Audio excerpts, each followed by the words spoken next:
hidup rukun dan damai dalam persaudaraan, itulah kehendaknya.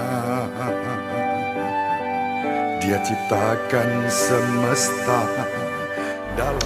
Waktu itu tuh dari Vatikan itu menghubungi salah satu pastor Katolik yang di Semarang, namanya Romo Aloysius Budi Purnomo. Backgroundnya kenapa kok bisa sampai ke Vatikan? Saya bisa ke Vatikan itu yang pertama karena saya ini kan dulu tergabung di jaringan Gus Durian Semarang. Nah, kemudian salah satu anggota Gus Durian yaitu Romo Aloysius Budi Purnomo kan mengumumkan akan ada event namanya Pre-Synodal Meeting untuk orang muda lintas agama seluruh dunia. Akhirnya saya mendapat rekomendasi dari Keuskupan Agung Semarang dari Romo Aloysius Budi Purnomo dan Konferensi Wali Gereja Indonesia KWI. Yang pertama itu untuk ikut ke Pre-Synod Meeting orang muda seluruh dunia di Vatikan tahun lalu.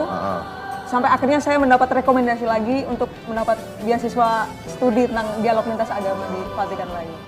Sahabat peradaban kasih ekologis yang terkasih, dunia medsos sejak tahun 2019, 2020, 2021 dan di awal tahun ini 2022 masih dihebohkan dengan viralnya Mbak Dewi Prasmida yang berfoto dengan Paus Fransiskus. Mbak Dewi seorang muslimah, mahasiswi dari Universitas Katolik Sugio Pranoto Semarang pada waktu itu, sekarang sudah lulus dengan masternya dengan gelar magister untuk program ilmu lingkungan perkotaan di Unika Sugio Pranoto Semarang. Nah, Mbak Dewi pada waktu itu fotonya viral di medsos, sekarang masih terus bergulir di TikTok, di YouTube, di berita-berita online.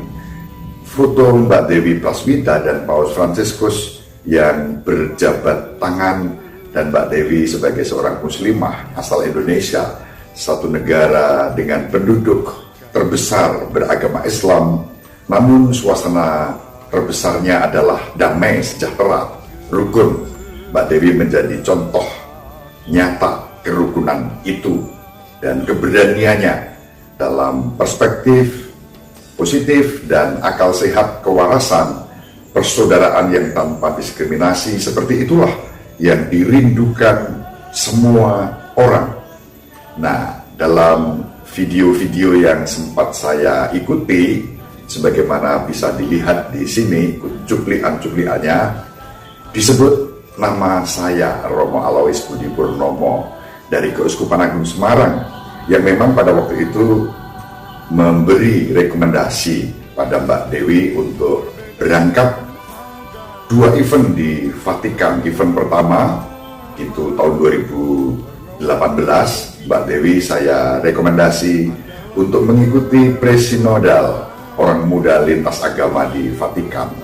Dan kemudian pada periode berikutnya tahun 2019, Mbak Dewi mendapat beasiswa untuk program studi pendek tentang Nostra Aetate, satu dokumen dari Konsili Vatikan kedua yang menunjukkan sikap positif Gereja Katolik terhadap semua agama dan kebudayaan dalam perspektif kebenaran, kasih, kerukunan, persaudaraan.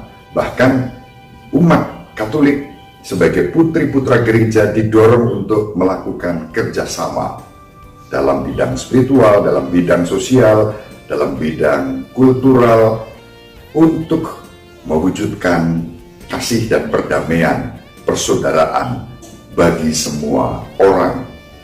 Terima kasih pada Mbak Dewi yang pada waktu itu lulus dan lolos seleksi untuk 2 event. Sebetulnya event yang kedua itu saya rencanakan pada waktu itu, yang saya utus dan sudah diterima adalah Ustadz muda yang dikenal dengan nama UKA, Ustadz Khairul Anwar. Namun karena beliau kemudian terikat dengan pernikahan yang dibuat sesudah penerimaan program studi pendek Nostra Aetate di Vatikan dan tidak bisa berangkat karena tidak mungkin berangkat berdua bersama istrinya, lalu UKA mengundurkan diri dan kemudian saya usulkan Mbak Dewi yang tahun sebelumnya sudah berangkat untuk berangkat lagi, dan usulan saya diterima oleh Romo Markus Solo dari Vatikan yang menghubungi saya pada waktu itu untuk mencari salah satu aktivis beragama Islam dari Indonesia yang bisa diutus berangkat ke Vatikan, baik dalam rangka prasinodal maupun dalam rangka program pendek Nostra Aetate.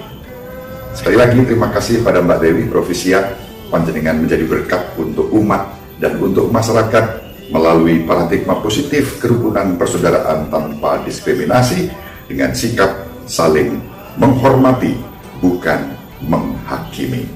Semoga pewartaan-pewartaan, kesaksian-kesaksian yang diberikan oleh Mbak Dewi tetap menjadi berkat untuk umat, untuk masyarakat di tahun-tahun yang akan datang.